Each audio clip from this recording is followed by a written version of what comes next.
The LG Procast, the podcast, is intended for informational and entertainment purposes only. The views or opinions expressed by the podcast hosts and guests do not necessarily reflect the official position of LG. For the latest and most accurate information about LG products, please consult relevant product manuals and related documentation. The information provided in this podcast episode is for informational purposes only and does not constitute professional advice. While we strive to provide accurate and up-to-date information, we make no representation or warranties of any kind, express or implied, about the completeness, accuracy, reliability, or suitability of the information for any specific application in the following discussion. LG and those posting or otherwise providing information, content, or material are not responsible or liable for any consequences relating directly or indirectly to any action or inaction you take based on the information, content, or other material on the podcast. So guys, welcome back to the LG Procast. We're here at AHR 2025 in Orlando. Got up super early because we have an amazing guest and he could only squeeze us in this early. So we are here before the show even started. So we're excited. I'm Phillip Craigbaum here with Terry Fresenda. Terry, introduce our guest. Good morning. Yeah, I got Clifton Beck here with us from ESCO, and Cliff's going to talk to us about this cool program he has for educating contractors, students, certifying schools. Just a great program. We've done some stuff with Clifton in the past, and we're looking forward to some of the stuff we got to talk about today. So thanks for being here. Oh, this is great. I'm glad you have me today. It's an amazing opportunity to be here with LG. We spent some time looking at new products and technologies and innovations yesterday, and that's really what we try to focus on at ESCO. We work with about 1,400 schools across the country. We have an accreditation side through HVAC Excellence, and then on the ESCO Institute, that's really on the training and certification side. So we help schools primarily. That's really been the focus over time, but we've had a high demand from contractors and from distributors that are really working to build out their own training schedules of, what type of curriculum do I use? What type of certifications? Because we've done over 2 million certifications through 608, through Employment Ready, professional level certifications. Yeah. So that's really what we focus on is it's one thing to do training.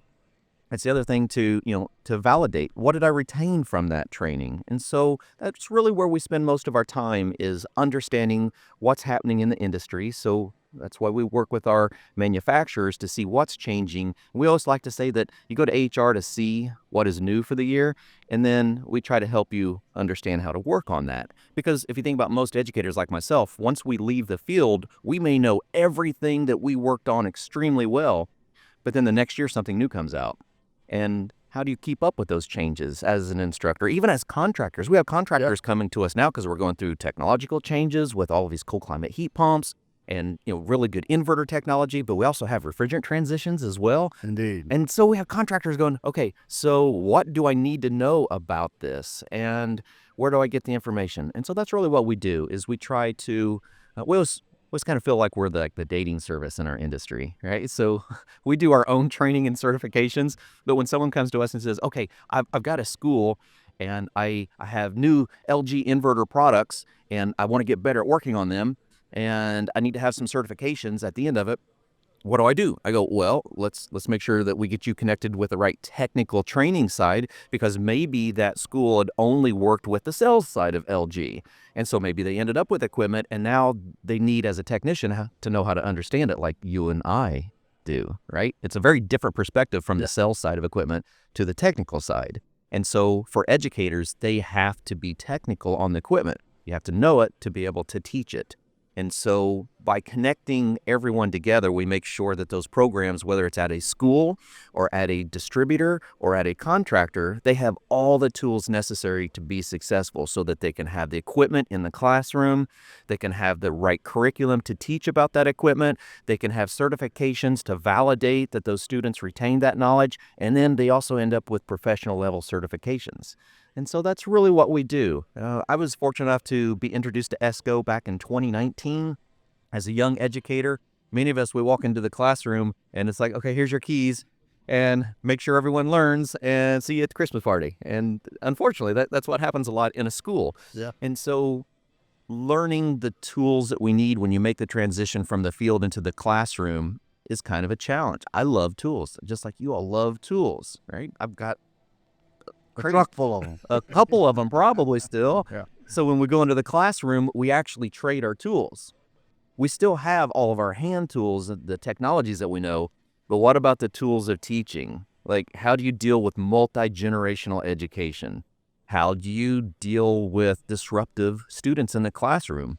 They're not apprentices anymore. We can't just make them go outside and do the work that we don't want to do. And, if it's an apprentice working with us and they're having some difficulties in communicating with us, we're just going to send them outside to go clean some coils, right? Or, do some type of work.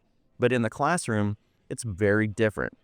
And so what we do is we work with different industry organizations and manufacturers, and we gather technical training as well as professional training to help those that are teaching to have the tools to be successful at teaching. Yeah, that's huge. I mean, I've met a lot of instructors and teachers who, they come from the field and you were taught to be a very good technician. Yes. But teaching classes is a whole different set of skills that they have to now learn to be able to communicate that. Yeah. And I've seen excellent ones, and I've seen some that just struggle. I mean, know that they know the material, but the presentation skills are limited. So I love that you guys are helping to bring that next set of skills to those instructors so that they can actually teach well. Well, I'm a fan of the making sure that the right stuff's in the school. Yeah. Right. Yes. And the work that you guys are doing there. I mean, it's just a pet peeve of mine to go into a lab in a school or whatever and see, 35-year-old equipment in there and they're teaching these kids to work on stuff that they're more than likely not ever probably not even going to encounter. Right. Not going to. Right. And the inverter's dusty box in a corner. Absolutely. Because the instructor doesn't know how to work on that. He worked in the field, decided, hey, I've had enough of this. I'm breaking my back. I'm breaking my knees. I'm going to go teach. Yeah. And I've been teaching for 10 or 15 years. Well, I'm still teaching what I knew. Exactly. To your point, and that's, and you don't have to they need the fundamentals. Yeah. They need the fundamentals. And I don't want to discredit those guys that have tons of years of knowledge, but if they're not keeping up with cold climate heat pumps, inverters, all that kind of electronics. stuff, they're not teaching the kids what the kids need to know. That's exactly right. And so, and I say kids respectfully. Well, no, because they're all kids to us. Yeah. Even some of the instructors Right. are kids to us. Yeah. Well, yeah, because think about the technologies that have changed in 5 years. Yeah. This is a completely different industry than 5 years ago. Even take simple things like flaring. Yep. The flaring the flaring that I did in the industry with the manual flaring block, and I torqued it to hand tight plus a quarter. That doesn't fly. Well, at R22 pressures, you probably were okay. We're running 400 or 500 psi and wanting that flare to hold. Right. It's a little different. So if you were never taught in the field how to properly clean, cut, flare, deburr, torque, use a gauge to actually validate the quality of your flare, if you were never taught that in the field, there's no way you'll be able to teach that to students. And so when the educators are now required to do that, because we require them to stay up to date, well, how are you going to teach if no one is teaching you? So that's really where we come into play. So we are very much in that role of teaching teachers, right? It's taking what is current, the newest standards, whether it's in a tool or a technique or technology, and trying to get that back to the teachers as much as we possibly can. Because many of us, most of us, are probably a little resistant to change. And so what we have to do is we have to make change comfortable. So whether you are a new instructor, because we have a lot of new instructors, like COVID caused a lot of very experienced educators to retire. And so the generation of education has moved now into very young, very energetic, very hungry educators, but we also have a lot of experienced educators that don't know the technologies, they don't know the refrigerants, and so we gather together to enable them with those tools as much as we can. Yeah, and the tools are changing as fast as I was at a booth at the symposium last week that was here in Orlando, and I went by one of the tool manufacturers. They said they released 36 new tools in 2024. Whoa. 36 new items or improvements on items. Right. And I was using one of their flare tools, and I can use a flare block, Mm-hmm. but I had one of their flare tools, and I was working out in the field on a unit. And man, it was so much easier. And I put it in the flare gauge and it hit just perfect. And it was like, man, just showing the students that, yeah, you need to know how to do it. We'll call it the old school way. Yeah. But man, there's tools that make it a lot easier. Kind of like we need to know how to do math on paper, but 100%. calculators are your friend. That's exactly right. Perfect analogy. And you can demonstrate it in the classroom really well. Why do you need to torque it? Why do I need to go spend $200 on a torque wrench or something? Is it really that important? Does it really, really matter? Well, you have the opportunity to demonstrate what happens when you don't torque it properly, either under or over, because that window's not real big and it changes on every line set size. And so, yeah, having a torque wrench is important, but if you tell them it's one thing. When you show them it's a little bit different. You bet. Different. Well, that's what makes a good educator too, right? Because people learn different styles in different ways. Oh, yeah. Right? Some visual learners, some some can just hear it and got it. Yeah. My youngest son can just like see it, See it. and yeah, got it. But that's not always the case, especially for me. I need to, I always say turn in wrenches from the trenches or something. Yeah. I literally work with it with my hands, and then I get a better understanding and a better feeling for what it's doing. So Exactly. And historically, correct me if I'm wrong, you've worked primarily with technical schools, with students who are coming into the industry, but there's been a shift or an addition to that, not that it's shifting away from that, towards continuing educating of existing contractors. Maybe you want to speak to what ESCO's doing there. Yeah, so if we look at traditionally, we have catered to making sure that we have the tools available for educators at schools. And we've noticed over the last few years, especially at our conference, we've had a growth of distributor trainers as well as contractor trainers. And so when we look at our industry and we recognize every year we are losing more technicians than we are gaining. So we now have this significant deficiency in technicians, which makes the demand for training that much more significant because our experienced technicians that we had in the field that used to be able to stay in the field and just work, well, we're now having to bring those into the classrooms and use them to help pass down that knowledge.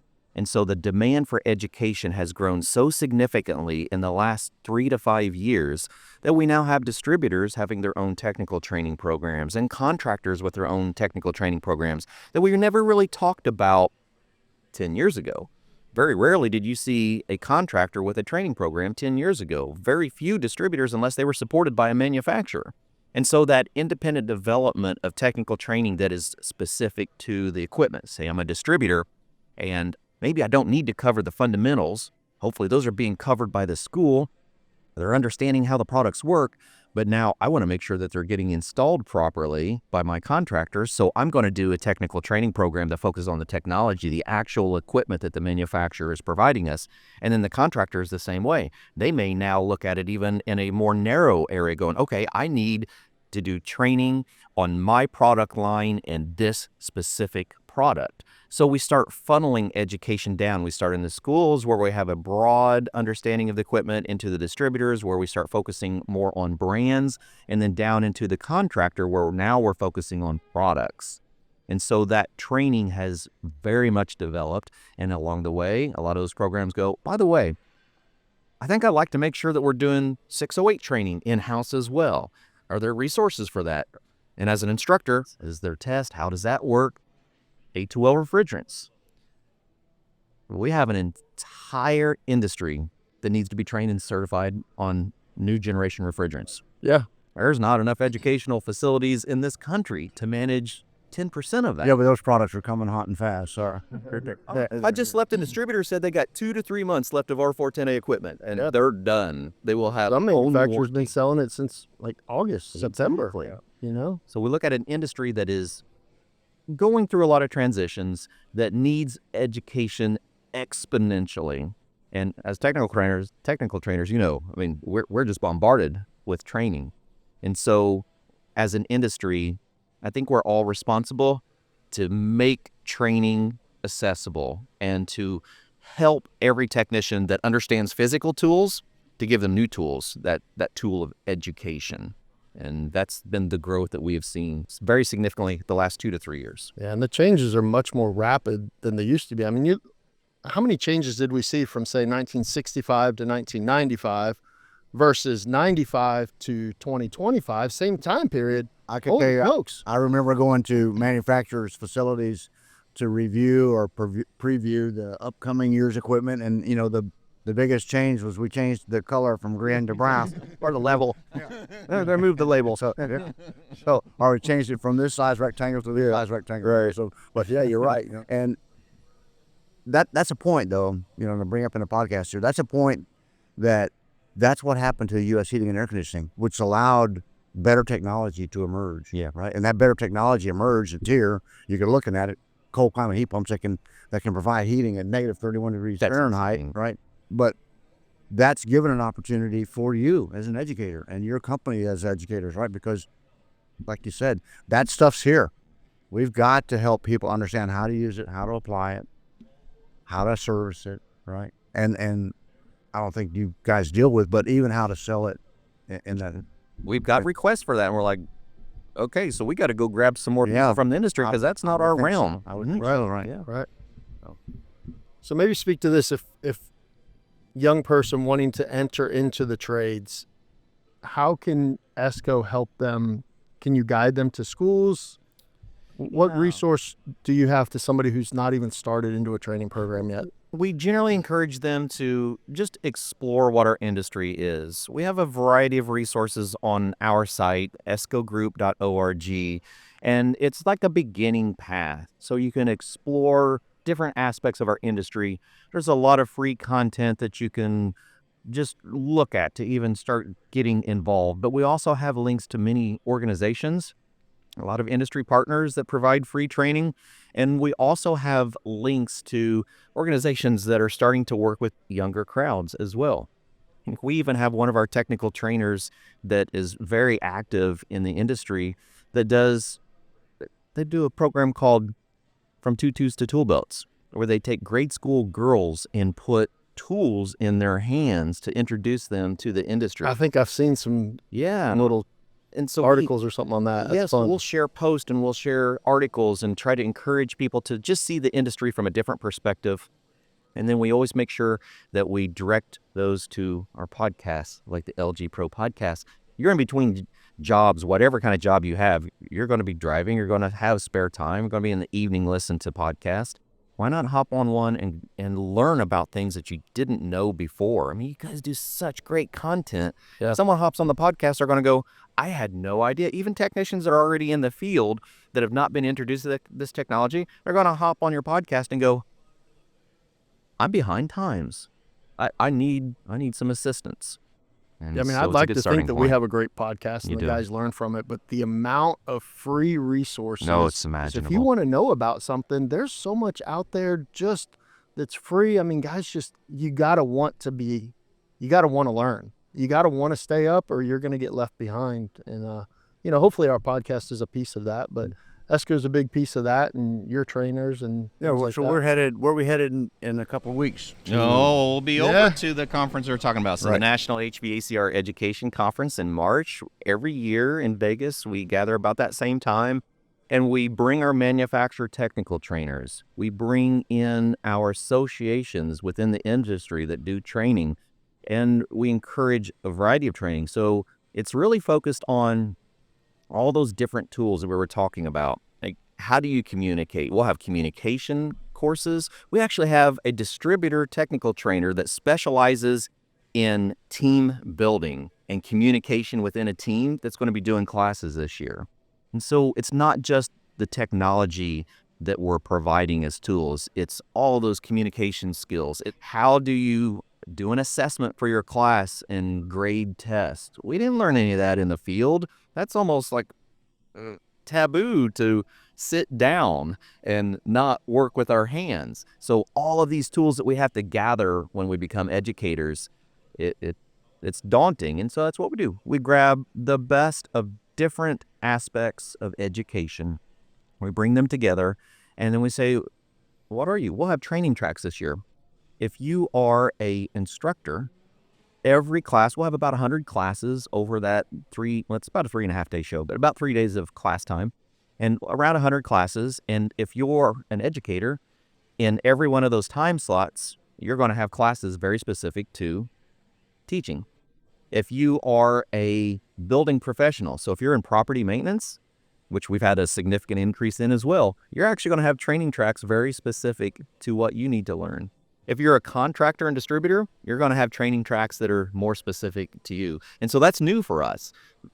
Previously, it was all just placing as many opportunities as we could in clusters. Well, now we're actually looking at the industry a different perspective because we have an emerging, I wouldn't call them generations, just different segments of technical training from the industry that is pretty new to us. So yeah, we will be catering those classes to the type of education that you're looking for. I'm excited. It's my second year to be at that conference and stand in front of folks. So Yeah. I'm pretty happy about that. I'm going to plug my class. As you should. Yeah, it's ductless do's and ductless don'ts. And I really am just going to kind of tear down what's been happening to this ductless world and ductless environment. Yeah, I can't wait. And why people have been frustrated with the application of the process, and just cover it that way. And it'll be full of pictures too, which everybody seems to love. Oh yeah. When there's pictures, because then you can just go, oh yeah, I did that. Right. We love to judge everybody's work. Yeah.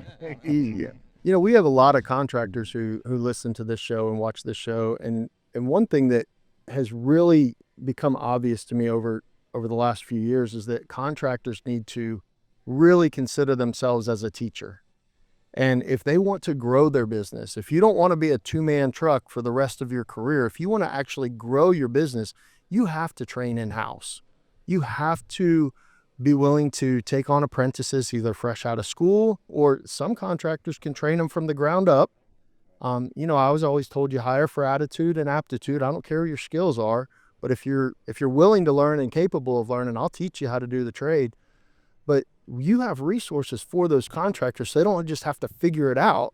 They can come to you, partner with ESCO, and you give them training modules, presentations, Absolutely. all that, Yeah. all the so above. Awesome. We try to build things as a curriculum. So like I just finished a course for it's high performance heat pumps. I consider it like a 200 level course. So you have a book, 115 pages or so, with Q&A at the end of each chapter, 10 chapters. But there's also a 4-hour interactive e-learning course.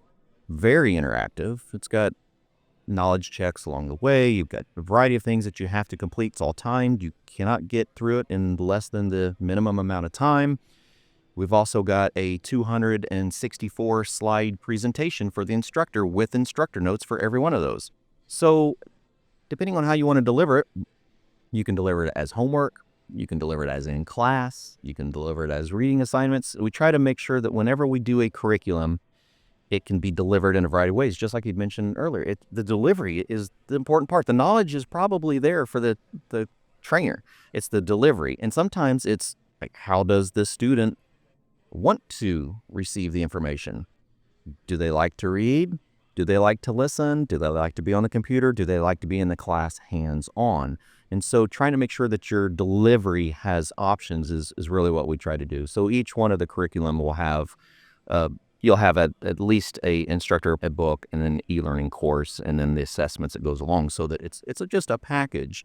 So instead of taking the time to build a curriculum, which you all know can take a lot of time, we just basically hand it over to the instructor and go, okay, what do you need? Here you go. You guys have done so. I mean, I've only been working with you for less than a year, but just seeing the commitment from ESCO to the manufacturers, you're bridging that gap that has been there where the trade schools, they can't have relationships with all the manufacturers, or even one or two of them is difficult for them.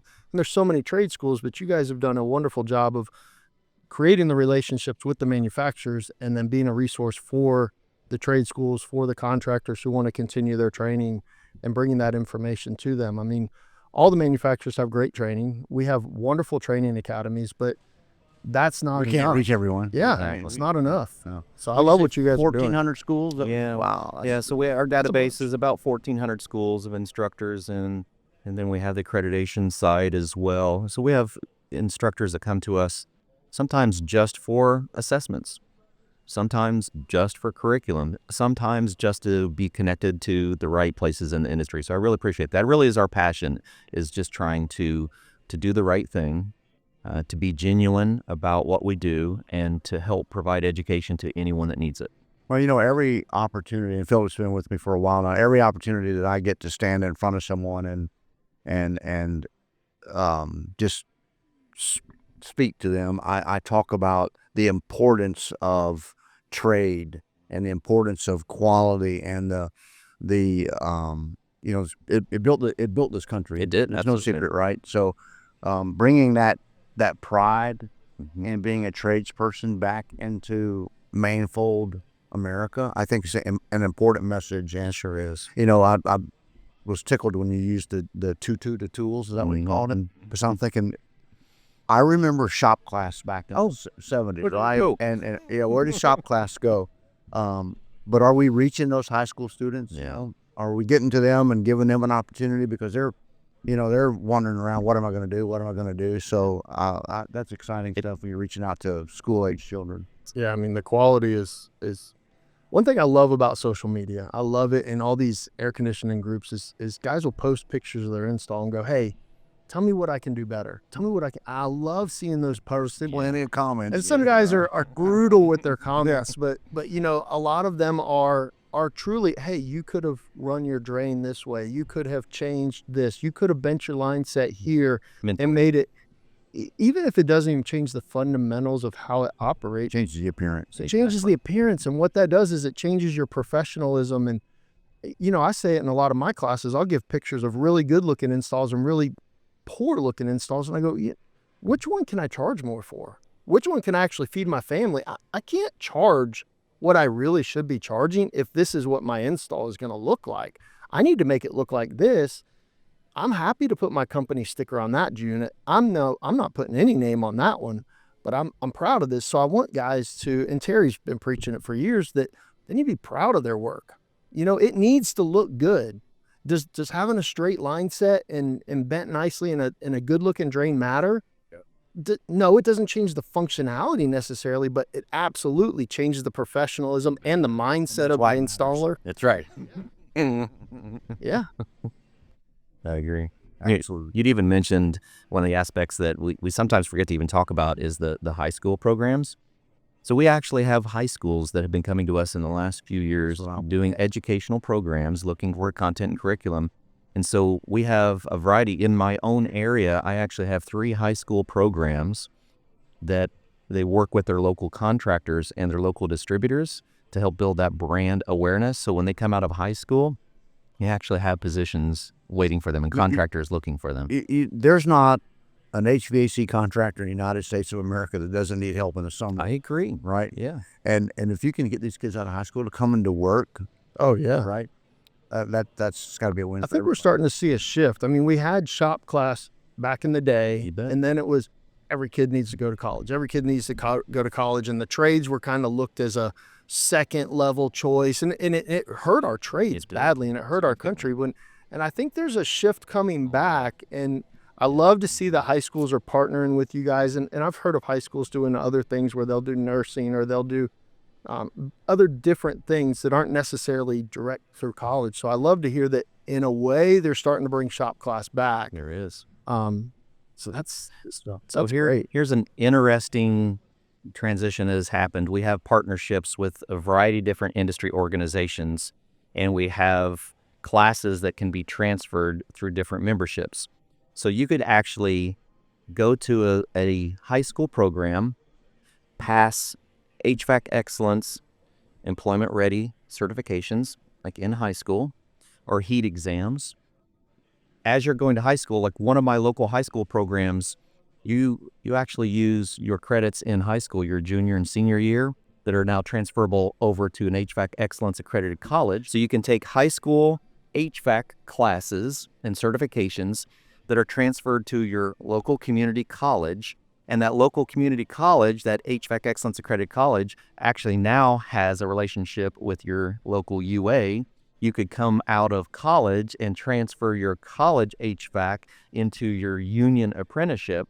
And so you can follow from high school through any path that you want and start being able to transfer your education. Dual enrollment. It Dual enrollment for truly trades. Yeah, we've been doing it. career Yeah. dual AP enrollment. classes, dual enrollment. Yeah. They've been Bet doing it it for is. years, Absolutely. and now we're bringing it to the trades. Yeah, Yeah, so that's good I stuff. see that success in my own area. And so in my area, I see our training going from the high school to the college, out to the industry, whether through union or non-union representation. And that student now in their junior year of high school, I see them out in the field and they have followed that training path all the way through. And so we are seeing a lot of industry partners and organizations that are assisting with that, like our manufacturers like LG.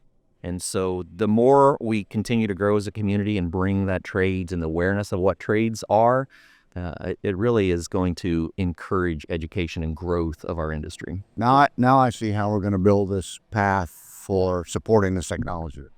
Absolutely. It's a great path. So a contractor who's listening to this and goes, I want to help my local school district start that kind of a program. I want to be a voice. I want to go speak to the school board. How can they partner with you? How can they reach you? What's step one for them? Absolutely. I always recommend for every contractor or distributor that wants to work with the program, every college, every vocational program has a program advisory committee where they actually are begging for industry input. And they'll meet usually a couple times a year, sometimes 3 or 4, depending on the design of it. And so if you call your local school and just ask to participate in their advisory committee, they will bring you in with open arms, wanting to know what do you need as a contractor, because the most important thing for a school to do is to train the technician and place them in a job when they leave. What type of job do we want to place them with? The best contractor that we can get. So we have distributors that are involved in program advisory committees. We have distributors as well as contractors that will donate time as adjunct professors, or they'll do a class periodically. I've seen both distributors and contractors offer classes at my local community colleges as well as the high school. And so you can reach out to your local vocational program. We also have, it's more so for the schools, we have a program called HERN, HVACR Education Resource Network, on our website, which is a way to connect the schools with manufacturers. And so there's that resource as well. But as a contractor or a distributor, the best thing you can do is call your local high school that has a vocational program, or your local community college or vocational school, and they will gladly have you So involved. if a high school doesn't have a vocational program and they're interested in learning more about it or starting one, Yeah. are they usually attached to a vocational school and partner with them, or can they go straight to you guys and you help them start the program? Yeah, we have schools that come directly to us and will ask for guidance on building that. And so the HVAC excellence side, and especially that HERN network, is where that begins. And that's usually how that happens, is a school will reach out to us that is interested in doing trades development and ask where to begin. And fortunately, we have an entire arsenal of retired professionals from the industry, many of which were chairs of departments. They ran schools, they were administrators. And so we have professionals that have continued to educate the industry in the realm that they lived in, some of which Mr. Tom Tebby has been in the trades for 60 years and still helping schools get started and great. develop Right. at the high school and at the vocational Any level. specific way for them to reach out to you, or just online at the website? ESCOgroup.org, and go to the HVAC Excellence page, and it is anything you could want to know about programs and development of programs. Good stuff. Yeah. Well, Clifton, we can't thank you enough for stopping by this is this great. morning, man. This is a lot of fun. You got up nice and early like the rest of us, but hey, other than the one vacuum noise, went off without a hitch today. Yeah, there's a lot of commotion out here. Little less noise than yesterday for sure. So, Exactly. Man, thanks for coming. Thanks for guys. hanging out with us.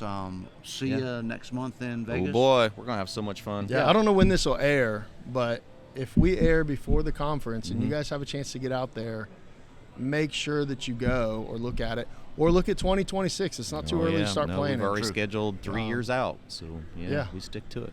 Good stuff. Awesome. Thanks, Great. guys. Thank you. Appreciate it. Hey, from the LG Procast, Terry Fresenda saying, see you next trip. Have a great afternoon. So yeah.